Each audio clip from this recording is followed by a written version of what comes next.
নিজেদেরকে দাবি করো যারা মনে করো পরে পরকাল আছে, যারা মনে করো পরে গেলে কবরে শাস্তি হবে, যারা মনে করো এই পৃথিবী ক্ষণস্থায়ী, চিরস্থায়ী হলো জান্নাত, চিরস্থায়ী হলো পরকাল, এই কথাগুলো যারা তোমরা মনে করো তাদেরকে আমার আল্লাহ পাক ডাক দিয়ে বলেন, ইয়া আইয়ুহাল্লাযীনা আমানু, হে ঈমানদারেরা, হে বিশ্বাসীরা, ইযা যখন নুদিয়া লিস-সালাতি মিন ইয়াউমিল জুমআহ, যে সময় যখন মসজিদ থেকে জুমার নামাজের আযান হয়, কি নামাজ? কি নামাজ? জুমার নামাজের যখন আযান হয়, আল্লাহ পাক সরাসরি জুমার নামাজকে টার্গেট করে বলেন, হে ঈমানদারেরা, হে বিশ্বাসীরা, ইযা যখন নুদিয়া লিস-সালাতি মিন ইয়াউমিল জুমআহ, যখন জুমার নামাজের জন্য মসজিদ থেকে তোমাদেরকে আহ্বান করে, তোমাদেরকে ডাকে, আল্লাহ পাক বলে ফাসাআউ ইলা যিকরিল্লাহ, বান্দারে তখন তোমাকে নামাজের জন্য ইলা যিকরিল্লাহ, এখানে নামাজ অর্থ জিকির অর্থ নামাজকে বুঝিয়েছে। আল্লাহ পাক বলে ফাসাআউ, বান্দারে সব কাজ তোমার জন্য বন্ধ। কার ঘোষণা? কার ঘোষণা? আল্লাহ বলেন ফাসাআউ ইলা যিকরিল্লাহ, নামাজের জন্য। এখানে তাফসীর বলেছেন ফাসাআউ, এখানে তো উদাহরণ হলো যখন নামাজের সময় হয়ে যাবে, মসজিদ থেকে যখন মসজিদে আযান দিয়ে দিবে, জুমার নামাজের যখন আযান হয়ে যাবে মসজিদে, ইয়াউমিল জুমআহ, জুমার নামাজের আযান হয়ে গেল, ফাসাআউ ইলা যিকরিল্লাহ, বান্দা যদি মনে করে আমি ইমানদার, বান্দা যদি মনে করে আমি মুসলমান, বান্দা যদি মনে করে মরে গেলে কবরে থাকতে হবে, তাহলে ওই বান্দা কি করবে? ফাসাআউ ইলা যিকরিল্লাহ, দুনিয়ার সব কাজ বাদ দিয়ে বান্দা নামাজের প্রস্তুতি নিয়ে আগে মসজিদে চলে যাবে।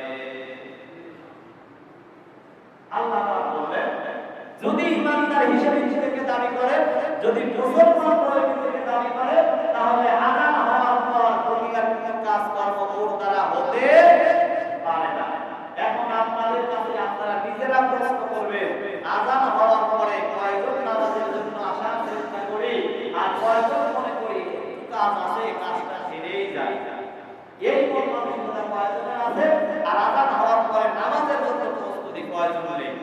এইটা যদি আপনি নিজেকে প্রশ্ন করে উত্তর পান, তাহলে আপনার ঈমান কতটুকু আপনি নিজেই বিচার করতে পারবেন, দ্বিতীয় পক্ষকে বিচার করার প্রয়োজন হবে না।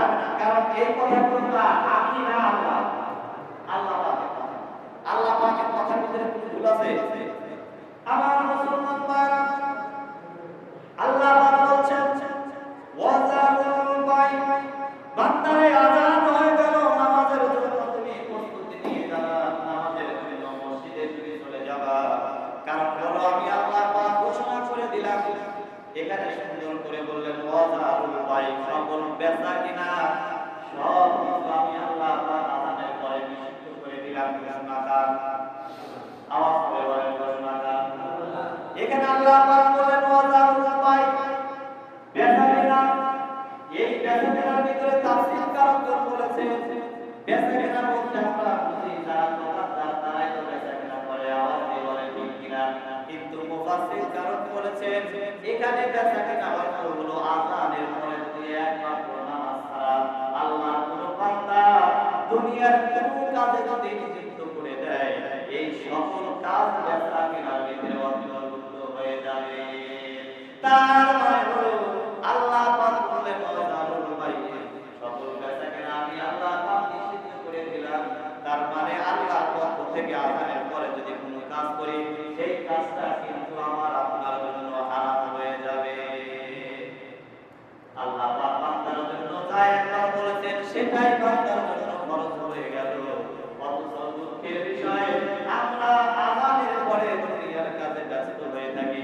আমার আল্লাহ পাক বলে বান্দারে আযান হওয়ার পরে তুমি যদি দুনিয়ার কাজে ব্যস্ত হয়ে থাকো, আমি আল্লাহ বিধান করে দিলাম, সকল কাজ কর্ম তোমার জন্য নিষিদ্ধ করে দিলাম। ও বান্দা, নিষিদ্ধ সময়ে তুমি যদি কাজ কর্ম করো, ওই কাজটা কিন্তু আমি আল্লাহর পক্ষ থেকে রহমত হবে না। আমি আল্লাহ যেটা বান্দা তোমার জন্য নিষেধ করেছি, আমি আল্লাহ যেটা বান্দা তোমাকে মানা করেছি, ওইটা যদি তুমি করো এর কোনো পুরস্কার পাবে না। কারণ হলো আমি আল্লাহ তোমার জন্য যেটা নিষিদ্ধ করেছি সেটা তোমাকে মানতে হবে, কারণ আল্লাহ আওয়াজ দিয়ে বলে ঠিক কিনা। কিন্তু দুঃখের বিষয় আজকে আমরা আযান হওয়ার পরে কাজের দাম হয়ে যায়, ঠিক কিনা? আযান হওয়ার পর আমাদের দুনিয়ার মায়া আরো বেশি লেগে যায়, কারণ হলো আমাদের পিছনে আমাদের একজন উস্তাদ আছে, সেই উস্তাদের নাম হলো ইবলিস, শয়তান। আছে না নাই? আযান হয়ে যায়, শয়তান বলে ওরে ও গর্ব, একটু দেরি কর, কেমন আযান হলো, এখনো কত সময় রয়েছে, এই খেল খেলা যদি একটু ধুয়ে যাস আমার আসার মতো সময় পাইতেও পারো না পেতে পারো, অতএব এই কাজটা কমপ্লিট করে যাও, গেলে পারে আর পরবর্তীতে এই কাজের জন্য তোমাকে আশা রাখবে না। এই রকম মন মানসিকতা আমাদের হয় কি হয় না? আল্লাহ তোমাদের আদি পিতা আদমকে যখন আমি জান্নাতের ভিতরে রেখে দিলাম, শুধুমাত্র কেবলমাত্র একটা হুকুম দিয়েছিলাম, আদম ভাই তুমি সব কিছু করতে পারবা, কিন্তু একটা বৃক্ষের নিচে তুমি যেতে পারবে না। শয়তান কৌশল করে জান্নাত থেকে তোমার পিতাকে বহিষ্কার করে দিল। ওই দিন কিন্তু শয়তান আল্লাহর কাছে ওয়াদা করেছে বনি আদমের কোন সন্তানকে জান্নাতে দিবে না, শয়তান শুধু উসিলা করবে, শুধু মন্ত্রণ করবে। আজকে আমরা অনেকেই বলি কাজের সময়, নামাজ পড়ার সময় হয় না, কাজে ব্যস্ত থাকতে হয়। আপনাদের কাছে প্রশ্ন, এই কাজের সময় যদি আপনি মরে যান, বলেন তো কার আগে আপনাকে দাফন আগে করবে? কি আগে করবে? দাফন কিন্তু আগে করবে। কাজ করে থাকবে, আগে আপনাকে কি করবে? দাফন করবে। তাহলে যদি এই অবস্থা হয়, কাজের জায়গায় কাজ করে থাকবে, আমি আপনি মরে গেলে যদি আগে দাফন করে, তাহলে ওই কবরে যদি আপনাকে একা থাকতে হয়, তাহলে বলেন তো আগে আল্লাহ পাকের হুকুম মানার প্রয়োজন আছে না নাই? আওয়াজ দিয়ে বলতে হবে, আছে না নাই? আল্লাহ পাক বলছেন ইয়া আইয়ুহান নাসু উবুদু রাব্বাকুমুল্লাযী খালাকাকুম ওয়াল্লাযীনা মিন ক্বাবলিকুম লাআল্লাকুম তাত্তাকুন।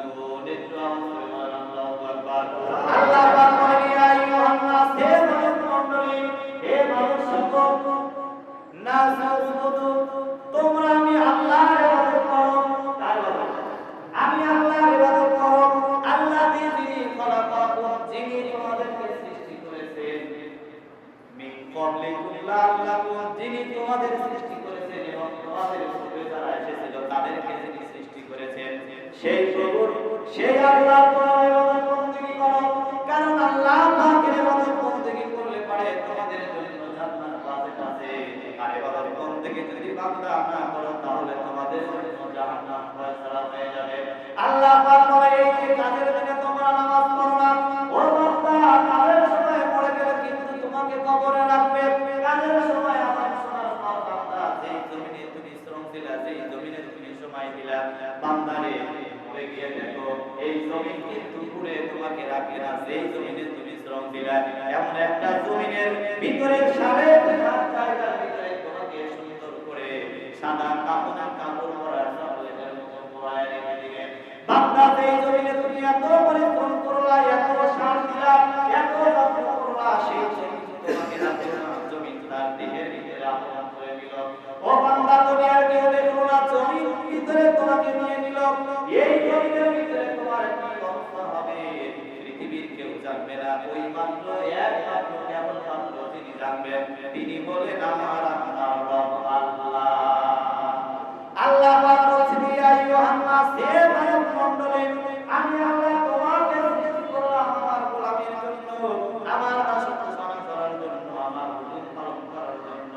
ও বান্দা, আমি আল্লাহর হুকুম পালন না করে তুমি যে জমিনে শ্রম দিলা, যে সংসারে তুমি সময় ব্যয় করলা, যে সন্তানের ভবিষ্যৎ জানার জন্য আমি আল্লাহর হুকুম মানলাম না, ও বান্দা, তোমার কি শরম হয় না? তোমার পূর্বপুরুষগুলো কিন্তু এইরকম কাজ করে গেছে, তারা সংসার পেরেশানি করে গেছে, তারা তাদের সন্তানের ভবিষ্যতের জন্য কত পরিশ্রম করে গেছে, কিন্তু তারা আজকে কোথায় চলে গেছে? একদিন বান্দা তুমিও কিন্তু ওই জায়গায় চলে যাবা, ওই জায়গায় যেতে তোমাকে যেতে হবে। যাওয়ার আগে বলে তো আমলের প্রয়োজন আছে না?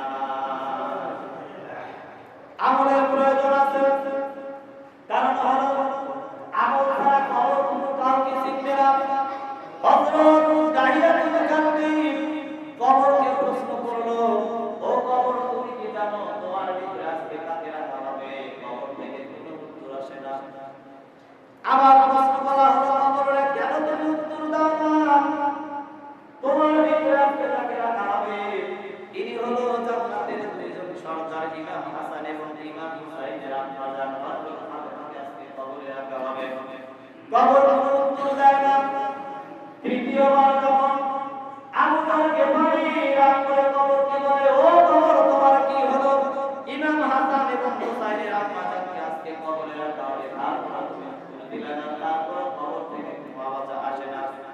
চতুর্থবারের মাথায় যখন রেগে গিয়ে আল্লাহর সাহাবী গাফফারি বলল, কবরে প্রথমবার বললাম তুমি উত্তর দিলা না, দ্বিতীয়বার বললাম তুমি উত্তর দিলা না, তৃতীয়বার বললাম তুমি উত্তর দিলা না, কবর শুনে দাও, আজকে তোমার কবরের ভিতরে জায়গা রাখা হবে।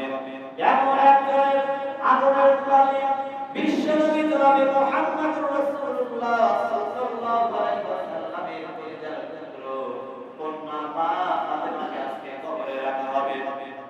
কবর উত্তর আসে না। আমার প্রশ্ন করলো, এইবার কবরের ভিতর থেকে উত্তর আসে, ও আবু যর গিফারি, তুমি কি জানো না আমি এমন একটা জায়গা, আমি এমন একটা ঘর, এই ঘর না কাউকে চিনি না, কারো পরিচয় জানি, আমার ভিতরে যে আসবে তার জন্য দুইটা জিনিস আমি জানি, একটা হলো তার ভালো আমল, আর একটা হলো তার বদ আমল। যদি বান্দার আমল ভালো হয় তাহলে আমি বান্দা কবরের জন্য শান্তিদায়ক জায়গা হয়ে যাব। বান্দার আমল যদি খারাপ হয়, বান্দার আমল যদি বদ হয়, আমি কবর এমন শান্তি তাকে দেব পৃথিবীর কেউ জানে না। যদি কেউ জানতো সারা জীবন সে আল্লাহর গোলামি ছাড়া দ্বিতীয় কিছুই ভাবতো না। এই কবরে আমাকে আপনাকে যেতে হবে, কোনো সন্দেহ আছে কি? এইটা আমরা কথায় বিশ্বাস করি কিন্তু অন্তর দিয়ে বিশ্বাস করি না। যদি অন্তর দিয়ে বিশ্বাস করতাম তাহলে আমার আপনার দাঁড়া নামাজ দিয়ে একদম যাইতো না। ঠিক না নাকি? আজকে নামাজ পড়ার জন্য দেখা যায় কিছু কিছু মানুষ নামাজে আসে নামাজ শেষের দিকে, কেউ কেউ নামাজ পড়ে একদম নামাজ আনা করতে, এরকম মুসল্লি আছে না নাই? একটা কথা মনে রাখবেন, যদি আপনি কাজে বন্ধ হতে না কেন, মরে গেলে যদি এই কাজ আপনাকে দাফন কাফন থেকে বিরত না রাখতে পারে, তাহলে এই কাজ আপনি যদি আল্লাহর গোলাম হিসেবে পরিচিত করতে চান, যতই কাজ কর্ম থাকুক না কেন, সময় মতো গোলামি আপনাকেই করতে হবে। ঠিক কিনা? একটা ছাত্র যদি পরীক্ষায় ভালো রেজাল্ট করতে চায়, তাহলে ঝড় বৃষ্টি সব বাদ দিয়ে ওই ছাত্রকে যেমন ক্লাস করতে হয় নিয়মিত পরীক্ষা যেমন দিতে হয়, ঠিক আপনি আল্লাহর জান্নাতে যাবেন। আল্লাহ পাক বলেন, আল দুনিয়াতুল মাসরাতুল আখিরাহ, বান্দারে এই দুনিয়াতে আমি আল্লাহ পাক তোমার জন্য পরীক্ষাগার বানাইলাম। বান্দা এই দুনিয়াতে তুমি ভালো পরীক্ষা তখনই দিতে পারবা যখন 5 ওয়াক্ত আমি আল্লাহর হাজিরা খানায় তুমি নাম লেখাইতে পারবে। এখন আপনারা বলেন 5 ওয়াক্ত নামাজ আমরা কয়জনে পড়ি? কয়জনে পড়ি 5 ওয়াক্ত? আল্লাহ পাক কি শুধু জুমার নামাজই আমার জন্য ফরজ করেছেন? আমার কথা রাখতেছে হক কথায় প্রতিটা রাখবে। কারণ হলো একটা ছেলের জ্বর আসছে, কি আসছে? জ্বর আসছে, ছেলের বাবা ছেলেকে নিয়ে গেছে বইলা হোমিওপ্যাথির দোকানে। হোমিওপ্যাথি ওষুধ খাওয়ায় ছেলের জ্বর ভালো হয় না, কারণ হোমিওপ্যাথি ওষুধ কিন্তু ধীরে ধীরে কাজ করে। এখন ছেলের জ্বর 104, হোমিওপ্যাথি ওষুধে কি কাজ হবে? তাকে দিতে হবে অ্যান্টিবায়োটিক, যাকে বলে এলোপ্যাথি। ঠিক না? এলোপ্যাথি ট্যাবলেট নিয়ে আসলে ছেলেকে দেয়, ওষুধ লাগে তিনটা। হোমিওপ্যাথি ওষুধ লাগে কি? মিষ্টি। এলোপ্যাথি লাগে তিনটা, ছেলেকে দেয়, ছেলে মুখে দিয়ে দেখে তিনটা, খায় না, খালায় দেয়। প্রথম দিন চলে গেল, ছেলের জ্বর পাবে না। ছেলেকে প্রশ্ন করে, ছেলেকে সঙ্গে নিয়ে ডাক্তারের কাছে চলে গেছে। ডাক্তারের কাছে যাওয়ার পরে বলছে, ডাক্তার সাহেব কি ওষুধ দিলেন? ছেলের তো জ্বর পাবে না। ডাক্তার সাহেব বলে, আমি ছেলেকে ওষুধ খাই।